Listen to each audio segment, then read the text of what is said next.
Hi there, boys and girls and boys. You ever seen this man here? His name is Mose. His real name is Moses Humphreys. He's a firefighter. And you know what? He was born in 1809. This book called Mose the Fireman was a legendary tale, and he's written by Eric Metaxas.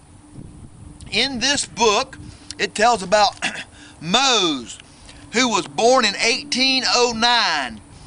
He was in a fire, and the top part of the building blew off that he was living in, and everybody died. And a few days later, they were cleaning up the place, and they found Mose down by the river.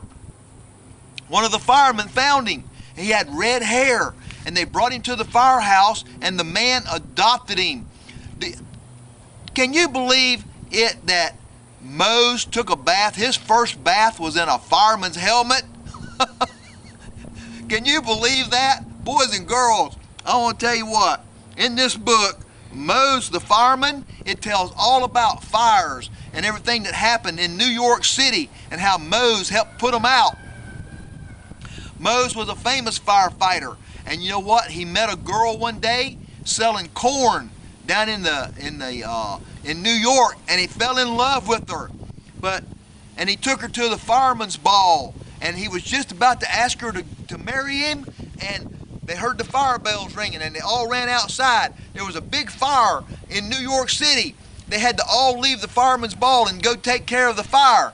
Find out in Mose the Fireman how Mose saved the day, how he dug a tunnel over to the Hudson River and helped them put out the fire, or if he did help them put out the fire.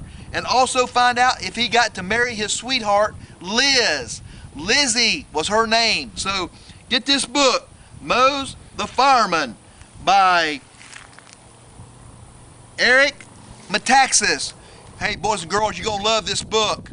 Little girls, you're going to want to know if he married his sweetheart. And boys, you're going to want to know whether or not he was successful in putting out the fire, leading the charge on putting out the fire that had engulfed New York City. So get this book, Moses the Fireman. This is Mr. Dean. Thank you for joining me for another episode of Mr. Dean's Outdoor Reading Adventures.